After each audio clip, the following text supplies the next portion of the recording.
Hello everyone, कैसे हो आप। आज अपन देखेंगे chapter 5 plant water relation.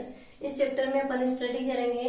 First topic है अपना specific property of water. Second देखेंगे importance of water in plant life.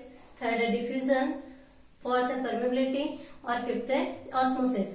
देखिएगा, फर्स्ट है अपना specific properties of water. Water की क्या क्या स्पेसिफिक प्रॉपर्टी होती हैं। सबसे फर्स्ट है कि वाटर क्या होता है, यूनिवर्सल सॉल्वेंट होता है। वाटर जो है यूनिवर्सल सॉल्वेंट बोला गया है। रीजन क्या है कि वाटर जो होता है ऑल थिंग्स को डिजोल्व कर सकता है, लेकिन जनरली ऐसा होता नहीं है। तो फिर क्या रीजन है कि वाटर को यूनिवर्सल सॉल्वेंट बोला गया है। देखिएगा, फर्स्ट रीजन है कि वाटर क्या होता है, एक पोलर सॉल्वेंट होता है। पोलर सॉल्वेंट होने की वजह से वाटर जो होता है ऑल पोलर कंपाउंड जो होते हैं उनको डिजोल्व करता है। सेकेंड है कि वाटर में क्या होती है, हाइड्रोजन बॉन्ड फॉर्मेशन की एबिलिटी होती है, और हाइड्रोजन बॉन्ड फॉर्मेशन के कारण ये नॉन पोलर जो कंपाउंड्स होते हैं उनको भी डिजोल्व कर सकता है। यानी कि वाटर के द्वारा पोलर एंड नॉन पोलर दोनों टाइप के कंपाउंड्स को डिजोल्व किया जा सकता है। इसलिए वाटर क्या होता है, यूनिवर्सल सॉल्वेंट होता है। सेकंड जो है, वाटर की हाई स्पेसिफिक हीट होती है। हाई स्पेसिफिक हीट का मीनिंग क्या होता है कि वाटर में क्या होती है, टेम्परेचर को स्टेबलाइज करने की एबिलिटी होती है। यानी कि वाटर जो होता है ना ही तो जल्दी से गर्म होता है और ना ही जल्दी से ठंडा होता है, यानी कि इसमें टेम्परेचर को स्टेबलाइज करने की एबिलिटी होती है। साथ ही वाटर जो है नेचर में प्रेजेंट एक ऐसा सब्सटेंसेस बोल सकते हैं, कंपाउंड या सॉल्वेंट है, जो कि क्या है, तीनों स्टेज में प्रेजेंट होता है। सॉलिड, लिक्विड एंड गैस तीनों फॉर्म में मिलता है। सॉलिड की बात करें अपन तो जैसे कि स्नो या बर्फ जो है वो सॉलिड फॉर्म में मिलती है। अपन जनरली वाटर देखते हैं वो कौन सी फॉर्म है, उसकी लिक्विड फॉर्म है। और वाटर वेपर यदि वेपर फॉर्म में है तो वो कौन से स्टेज को रिप्रेजेंट करता है, गैसेस स्टेट को। यानी कि वाटर जो है नेचर में प्रेजेंट एक ऐसा सॉल्वेंट है जो तीनों स्टेज सॉलिड, लिक्विड और गैस में प्रेजेंट होता है। इसके अलावा वाटर जो होता है इसका डाइलेक्ट्रिक कांस्टेंट जो होता है वो हाई होता है। हाई डाइलेक्ट्रिक कांस्टेंट के कारण क्या होता है, इसमें डिसोसिएशन की एबिलिटी होती है, और डिसोसिएशन की एबिलिटी होने के कारण वाटर को क्या बोला गया है, गुड सॉल्वेंट। इसके अलावा प्योर वाटर जो होता है उसकी पीएच कितनी होती है, 7 होती है। यानी कि प्योर वाटर जो है वो कैसा होता है, न्यूट्रल होता है। तो ये हो जाएगी इसकी स्पेसिफिक प्रॉपर्टी। सेकंड टॉपिक आता है अपना importance of water in plant life. अपन यहाँ पे प्लांट्स में देख रहे हैं वाटर रिलेशन। तो देखिएगा क्या इंपॉर्टेंस है वाटर का। तो फर्स्ट है कि जो सेल होती है, सेल का प्रोटोप्लाज्म जो है उसका 80 to 85% पार्ट जो होता है वो किसके द्वारा फॉर्म होता है, प्रोटोप्लाज्मिक वाटर के द्वारा। ठीक है, वाटर का जो प्रोटोप्लाज्म है उसका 80 to 85% पार्ट जो है वो कौन फॉर्म करता है, वाटर। इसलिए प्रोटोप्लाज्म की वर्किंग के लिए वाटर का होना क्या है, एसेंशियल है। सेकेंड है कि प्लांट्स में मिनरल्स के अब्सॉर्प्शन और ट्रांसलोकेशन में क्या होता है, वाटर हेल्पफुल होता है। यानी कि वाटर के द्वारा क्या होता है, मिनरल्स का अब्सॉर्प्शन और ट्रांसपोर्टेशन होता है। थर्ड है कि वाटर जो होता है वो सेल की टर्जिडिटी को मेंटेन करता है, यानी कि सेल को टर्जिड कंडीशन में बनाए रखता है। इसके अलावा अपन देखिए फोर्थ की वाटर जो है वो स्ट्रोमेटा की क्लोजिंग एंड ओपनिंग के लिए, यानी कि स्ट्रोमेटा का ओपन हो रहा है क्लोज, तो उसके लिए कौन रिस्पॉन्सिबल है, वाटर। तो ये हो जाएगा इसका इम्पोर्टेंस। नेक्स्ट आगे बढ़ते हैं अपन डिफ्यूजन। तो देखिएगा डिफ्यूजन क्या है। डिफ्यूजन में क्या होता है, मॉलिक्यूल्स होते हैं अपने हाई कंसंट्रेशन से लो कंसंट्रेशन की ओर मूव करते हैं। यानी कि वह प्रोसेस जिसमें मॉलिक्यूल्स अपनी हाई कंसंट्रेशन से लो कंसंट्रेशन की ओर जाते हैं तो उसे क्या बोलते हैं, डिफ्यूजन। फॉर एग्जाम्पल के लिए जैसे कि अपन अमोनिया की बोतल को ओपन करते हैं तो इसकी स्मेल जो होती है वो कंप्लीट रूम में स्प्रेड हो जाती है। ऐसे ही अपन परफ्यूम की बोतल को ओपन करते हैं, जैसे कि यहाँ पे अपन खड़े हैं, यहाँ बोतल ओपन कर रहे हैं तो थोड़ी देर बाद में क्या होता है, दूसरे कॉर्नर तक उसकी स्मेल पहुंच जाती है। रीजन क्या होता है वहां पे, डिफ्यूजन। और डिफ्यूजन में क्या होता है, मॉलिक्यूल्स जो होते हैं अपनी हाई कंसंट्रेशन से लो कंसंट्रेशन की ओर मूव करते हैं, लो कंसंट्रेशन की ओर मूव करते हैं। तो वो प्रोसेस क्या होती है, डिफ्यूजन। डिफ्यूजन में नेक्स्ट आता है इंडिपेंडेंट डिफ्यूजन। कौन सा diffusion, independent diffusion. Independent diffusion किसे बोलेंगे कि एक मल्टी कंपोनेंट सिस्टम में एक सबस्टेंसेस की मूवमेंट जो होती है वो सेल्फ की कंसंट्रेशन पे डिपेंड करती है, दूसरे सबस्टेंसेस की कंसंट्रेशन पे डिपेंड नहीं करती हैं। तो इसे क्या बोलते हैं, independent diffusion. Multi component system है, यानी कि मोर देन वन कंपोनेंट है वहां पे, तो एक कंपोनेंट या एक सबस्टेंसेस की मूवमेंट होती है वो क्या होती है, सेल्फ की कंसंट्रेशन पे डिपेंड करती है, दूसरे सबस्टेंसेस की कंसंट्रेशन पे डिपेंड नहीं करते हैं, तो इसे क्या कहते हैं, इंडिपेंडेंट डिफ्यूजन। फॉर एग्जाम्पल के लिए अपन बोल सकते हैं कि gas exchange between alveoli and blood capillaries, जैसे कि एल्वियोलाई जो होती है उनमें क्या होता है, ऑक्सीजन की कंसंट्रेशन क्या होती है, मोर होती है, ठीक है, और ब्लड कैपिलरी जो होती है उनमें क्या होती है, CO2 की कंसंट्रेशन मोर होती है। तो ऑक्सीजन जो होती है अपनी हाई कंसंट्रेशन से लो कंसंट्रेशन की ओर, यानी कि एल्वियोलाई जो है, देख लो एल्वियोलाई और इधर है ब्लड कैपिलरीज।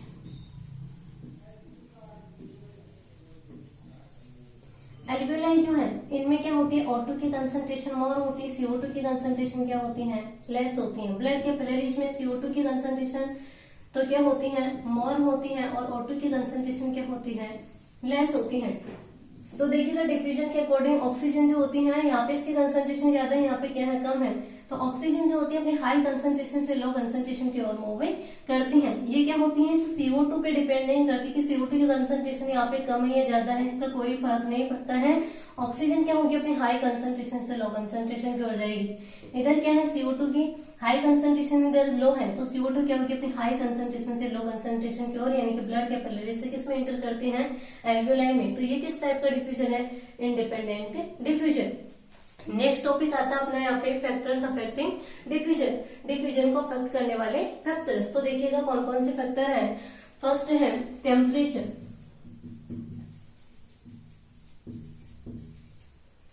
टेम्परेचर, सेकंड है physical state, temperature physical state, third है डेंसिटी, और फोर्थ है diffusion, pressure, gradient.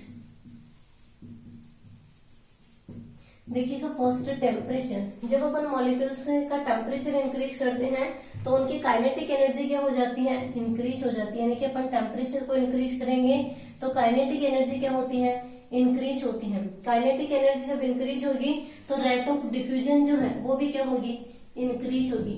Rate of diffusion क्या होगी, इंक्रीज होगी, ठीक है। सेकेंड है फिजिकल स्टेट। फिजिकल स्टेट की बात करें तो कौन कौन सी फिजिकल स्टेट होती है, सॉलिड, लिक्विड और गैस। गैस जो होती है उसमें रेट ऑफ डिफ्यूजन क्या होती है, मोर होती है। रीजन क्या होता है, देखिएगा गैस जो होती है उसकी काइनेटिक एनर्जी क्या होती है, मोर होती है, और जिसकी काइनेटिक एनर्जी ज्यादा होती है उसकी रेट ऑफ डिफ्यूजन भी क्या होती है, मोर होती है। यानी कि गैस की रेट ऑफ डिफ्यूजन क्या होती है, मोर होती है। इसके बाद में थर्ड है डेंसिटी। तो डेंसिटी क्या होती है, देखिएगा rate of diffusion, rate of diffusion inversely proportional 1/स्क्वायर रूट ऑफ डेंसिटी। क्या होती है, रेट ऑफ डिफ्यूजन जो होती है स्क्वायर रूट ऑफ डेंसिटी जो इसके इनवर्सली प्रोपोर्शनल होती है, तो ये हो जाएगा density. Next diffusion pressure gradient. Diffusion pressure gradient क्या होगा, यानी कि डिफरेंस इन कंसंट्रेशन। क्या होगा, डिफरेंस इन कंसंट्रेशन। जितना ज्यादा कंसंट्रेशन में डिफरेंस होगा उतनी ज्यादा हो क्या होती है उसकी डिफ्यूजन प्रेशर ग्रेडियंट, और उतना ही ज्यादा क्या होगा उसकी रेट ऑफ डिफ्यूजन। क्या होगा, डिफरेंस इन कंसंट्रेशन ज्यादा है तो रेट ऑफ डिफ्यूजन पे क्या होती है, मोर होती है। फॉर एग्जाम्पल के लिए देखिए, जैसे कि 2 सिस्टम है, यहाँ पे इसकी डिफ्यूजन प्रेशर ग्रेडियंट जो है जैसे कि मान लिया 30 है, इसकी है 10, इसकी मान लिया अपन ने 30 और इसकी मान लिया 20, ठीक है। तो देखिए 30 और 10 इन दोनों में डिफरेंस कितना है, डिफरेंस देख रहे हैं, डिफरेंस इन कंसंट्रेशन, तो यहाँ पे डिफरेंस कितना है 20 का, जबकि यहाँ पे डिफरेंस कितना है 10 का, यानी कि यहाँ पे डिफरेंस कम है और यहाँ पे डिफरेंस मोर है। तो रेट ऑफ डिफ्यूजन जो है किसकी ज्यादा होगी, फर्स्ट वाले की। किसकी ज्यादा होगी, फर्स्ट वाले की। तो अपन बोल सकते हैं जहाँ पे डिफरेंस इन कंसंट्रेशन, कंसंट्रेशन में डिफरेंट मोर है तो उसकी रेट ऑफ डिफ्यूजन भी क्या होती है, मोर होती है। आगे समझ में क्या क्या रीजन होंगे। फर्स्ट तो क्या है, फैक्टर टेम्परेचर। जब अपन टेम्परेचर इंक्रीज करते हैं तो मॉलिक्यूल्स की काइनेटिक एनर्जी इंक्रीज होती है, काइनेटिक एनर्जी इंक्रीज होती है तो रेट ऑफ डिफ्यूजन भी क्या होती है, इंक्रीज होती है। फिर फिजिकल स्टेट, फिजिकल स्टेट में सबसे कम सॉलिड की होती है, फिर लिक्विड की, और सबसे मोर जो होती है वो किसकी होती है, गैस की। ठीक है, सॉलिड की कम और लिक्विड की सॉलिड से ज्यादा, और सबसे ज्यादा जो होती है रेट ऑफ डिफ्यूजन किसके होती है, गैस की। रीजन क्या है कि गैस की काइनेटिक एनर्जी क्या होती है, मोर होती है। काइनेटिक एनर्जी जिसकी मोर होती है उसकी रेट ऑफ डिफ्यूजन भी क्या होती है, मोर होती है। थर्ड डेंसिटी, डेंसिटी में क्या होता है कि रेट ऑफ डिफ्यूजन जो है वो इनवर्सली प्रोपोर्शनल होता है स्क्वायर रूट ऑफ डेंसिटी के। फिर है डिफ्यूजन प्रेशर ग्रेडियंट, तो जहाँ पे कंसंट्रेशन में डिफरेंस ज्यादा होगा उसकी रेट ऑफ डिफ्यूजन क्या होती है, मोर होती है। नेक्स्ट टॉपिक आता है डिफ्यूजन में इम्पोर्टेंस ऑफ डिफ्यूजन। डिफ्यूजन का क्या इम्पोर्टेंस है, तो देखिएगा फर्स्ट अपन बोल सकते हैं कि प्लांट्स और एटमॉस्फेयर के बीच में जो गैसेज O2 एंड CO2 का एक्सचेंज होता है वो किसके कारण होता है, डिफ्यूजन के कारण। क्या है, फर्स्ट प्लांट और एटमॉस्फेयर के बीच में gases exchange O2 and CO2 का एक्सचेंज। सेकंड है ट्रांसपिरेशन। ट्रांसपिरेशन में क्या होता है कि वाटर जो होता है वेपर फॉर्म में एटमॉस्फेयर में रिलीज होता है, तो ये हो जाएगा। और थर्ड हो जाएगा passive absorption of mineral salts. Mineral salts का जो पैसिव अब्सॉर्प्शन होता है वो किसके थ्रू होता है, डिफ्यूजन के थ्रू। ठीक है, इस प्रकार से अपना डिफ्यूजन का टॉपिक कंप्लीट होता है। इसके बाद में नेक्स्ट देखते हैं अपन परमिएबिलिटी।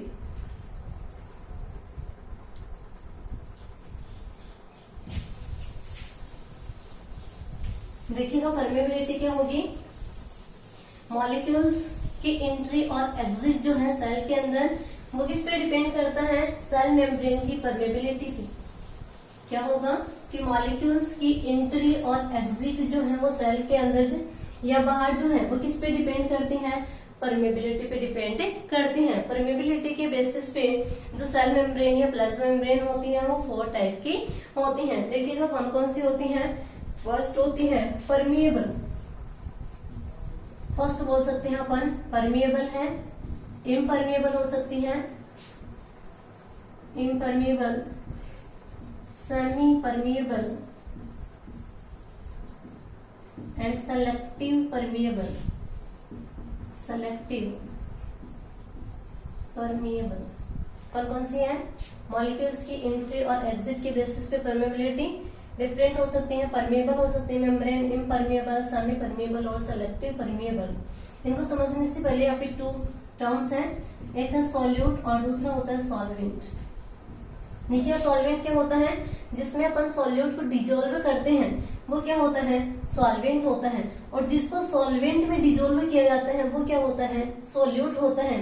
तो देखिएगा यहाँ पे जो सेल मेम्ब्रेन है, प्लाज्मा मेम्ब्रेन जो है वो क्या करे, सोल्यूट एंड सॉल्वेंट दोनों की एंट्री एंड एग्जिट को अलाउ करें, तो ऐसी मेम्ब्रेन को क्या कहते हैं, परमिएबल। यानी कि सॉल्यूट को भी फ्लो होने देगी और सॉल्वेंट को भी फ्लो होने देगी, तो ऐसी मेम्ब्रेन को क्या बोला जाता है, परमिएबल। दूसरी आती है इम्परमिएबल।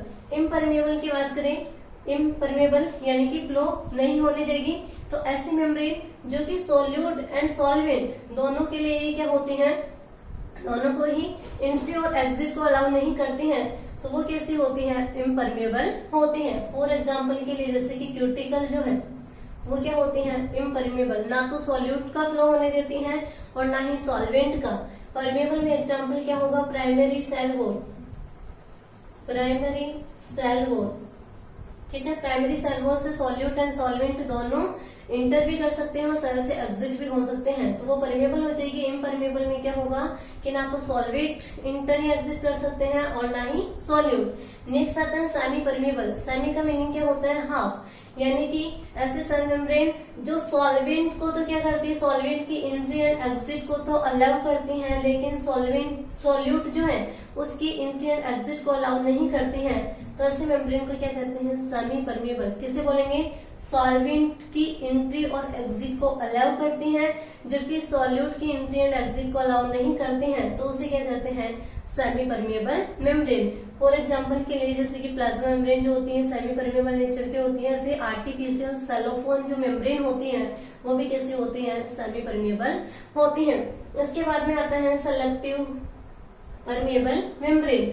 सेलेक्टिव परमिएबल मेम्ब्रेन क्या होगी, यानी कि ऐसी प्लाज्मा मेम्ब्रेन जो सॉल्वेंट को तो क्या होती है, हमेशा फ्लो होने देती है, यानी कि उसकी एंट्री एंड एग्जिट को अलाउ करती है, लेकिन सोल्यूट जो सेलेक्टेड सोल्यूट होती है जिनकी नीड होती है उन्हीं को क्या करती हैं, इन्हीं की एंट्री और एग्जिट को अलाउ करती हैं। तो ऐसी प्लाज्मा मेम्ब्रेन जो होती है वो कैसी होती है, सेलेक्टिव परमेबल होती है, यानी कि आयंस या मॉलिक्यूल को सेलेक्ट करती है, जिनकी रिक्वायरमेंट की नीड होती है उनकी एंट्री एंड एग्जिट को अलाउ करती है। और सॉल्वेंट को क्या करती है, कंप्लीटली अलाउ करती है। सॉल्वेंट तो क्या होंगे, हमेशा फ्लो होंगे, लेकिन सेलेक्टेड सॉल्यूटिव फ्लो होते हैं, तो इसे क्या कहते हैं, selective permeable membrane. For example के लिए प्लाज्मा मेम्ब्रेन जो है वो कैसी होती है, सेलेक्टिव परमेबल मेम्ब्रेन होती है।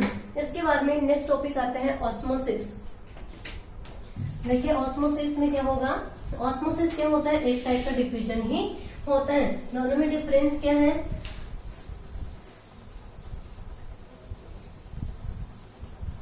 तो देखिए पहले इसकी डेफिनेशन देखते हैं ऑस्मोसिस की। ऑस्मोसिस में क्या होता है कि मॉलिक्यूल्स में जनरली क्या होगा, सॉल्वेंट, क्या है, solvent. Osmosis is only water movement, क्या होता है इसमें, ओनली वाटर मूवमेंट देखेंगे अपन, और वाटर क्या होता है, सॉल्वेंट। तो देखिएगा ऑस्मोसिस के प्रोसेस में क्या होते हैं, सॉल्वेंट जो होता है अपनी हाई कंसंट्रेशन से सेमी परमिएबल मेम्ब्रेन के थ्रू लो कंसंट्रेशन की ओर मूव करता है, तो उस प्रोसेस को क्या कहते हैं, ऑस्मोसिस। किसे बोलेंगे, यानी कि इसमें सॉल्वेंट जो होता है अपनी हाई कंसंट्रेशन से सेमी परमिएबल मेम्ब्रेन के थ्रू लो कंसंट्रेशन की ओर मूव करता है, तो इसे क्या कहा जाता है, ऑस्मोसिस। एक दूसरी डेफिनेशन भी दे रखी है बुक में, तो देखिएगा वो क्या है कि वाटर जो होता है वो लो कंसंट्रेशन वाले सॉल्यूशन से हायर कंसंट्रेशन वाले सॉल्यूशन की ओर मूव करता है, तो उसे क्या कहते हैं, ऑस्मोसिस।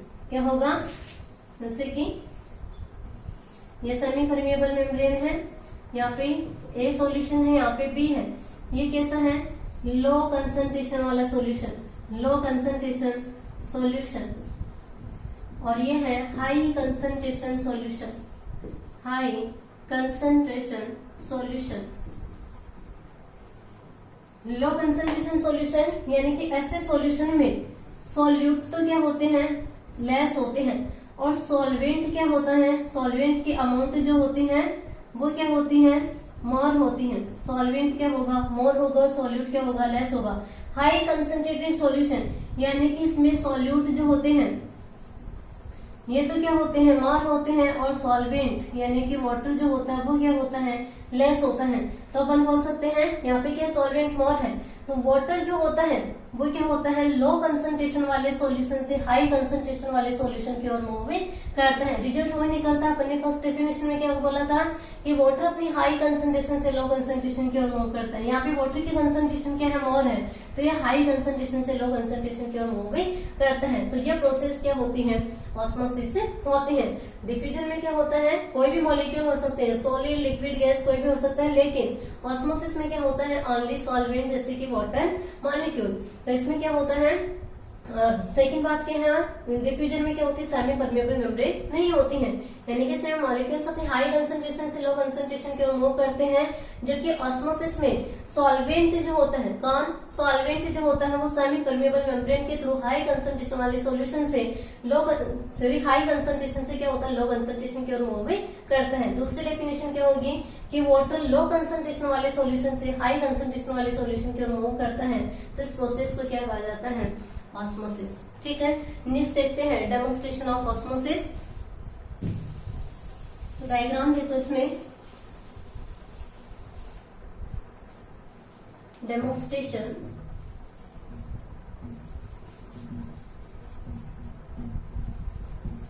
Of osmosis.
ये है ऑस्मोसिस का डेमोन्स्ट्रेशन। तो देखिए इसमें क्या करते हैं, अपन एक बीकर लेते हैं, उस बीकर को क्या किया जाता है, प्योर वाटर से फिल कर दिया जाता है। इसके बाद में थिसेल फनल लेते हैं। इस थिसेल फनल का जो माउथ वाला पार्ट होता है उस पर पार्चमेंट पेपर लगाया जाता है। यहाँ पे जो पार्चमेंट पेपर होता है वो किसका काम करता है, सेमी परमेबल मेम्ब्रेन का। अब इस थिसेल फनल को क्या करते हैं, शुगर सॉल्यूशन से फिल करके इसको इन्वर्ट रख दिया जाता है, यानी कि उल्टा रख दिया जाएगा इसको वाटर में। तो यहाँ पे क्या होता है, और साथ ही क्या करते हैं, पहले अपन क्या करते हैं, ये शुगर सॉल्यूशन के लेवल को मार्क कर लेते हैं। इसके बाद में अपन देखते हैं कुछ टाइम बाद में कि वाटर जो होता है, यहाँ पे वाटर की कंसंट्रेशन क्या है, मोर है, सेमी परमेबल मेम्ब्रेन है, सॉल्यूट को तो अलाउ नहीं करेगी, किसको अलाउ करेगी, ओनली सॉल्वेंट हो। तो सॉल्वेंट क्या है, वाटर, तो सॉल्वेंट क्या होगा, अपनी हाई कंसंट्रेशन से लो कंसंट्रेशन की ओर मूव करेगा। यहाँ पे तो क्या है, शुगर सॉल्यूशन है, तो सॉल्यूट क्या है, मोर है, सॉल्वेंट क्या है, कम है या लेस है, और यहाँ पे सॉल्वेंट ज्यादा है, तो सॉल्वेंट क्या होगा, अपनी हाई कंसंट्रेशन से लो कंसंट्रेशन की ओर मूव करेगा। तो थोड़े टाइम बाद में अपन देखेंगे कि ये लेवल क्या होता है, इनिशियल लेवल से क्या हो जाता है, इंक्रीज हो जाता है। इंक्रीज क्यों हुआ, रीजन क्या था, यहाँ पे ऑस्मोसिस, यानी कि वाटर जो अपनी हाई कंसंट्रेशन से लो कंसंट्रेशन की ओर मूव कर रहे हैं, इनके वाटर जो होता है इस थिसेल फनल में इंटर कर रहे हैं, जिससे क्या होता है, लेवल इंक्रीज होता है। तो ये किसके कारण होता है, ऑस्मोसिस के कारण होता है। ठीक है, आगे ऑस्मोसिस समझ में क्या होता है। ऑस्मोसिस में सॉल्वेंट क्या होता है, अपनी हाई कंसंट्रेशन से लो कंसंट्रेशन की ओर सेमी परमेबल मेम्ब्रेन के थ्रू क्या होता है, फ्लो होता है, तो उससे क्या कहते हैं, ऑस्मोसिस कहा जाता है। ये ऑस्मोसिस जो है 2 टाइप का होता है। फर्स्ट होता है एक्सोस्मोसिस और सेकंड होता है एंडोस्मोसिस। कौन कौन सा है, एक्सोस्मोसिस एंड एंडोस्मोसिस। एक्सोस्मोसिस में क्या होता है कि सेल से वाटर क्या होता है, आउटर साइड में रिलीज होता है, तो इस प्रोसेस को क्या कहते हैं, एक्सोस्मोसिस। और एंडोस्मोसिस में क्या होता है कि इस प्रोसेस में वाटर जो होता है सेल के अंदर इंटर करता है, इसे क्या कहते हैं, एंडोस्मोसिस, यानी कि ऑस्मोटिक एंट्री ऑफ वाटर, वो तो क्या होता है एंडोस्मोसिस। और ऑस्मोटिक एग्जिट ऑफ वाटर, वो क्या होगा, एक्सोस्मोसिस। इस प्रकार से ये टॉपिक जो अपना कंप्लीट होता है।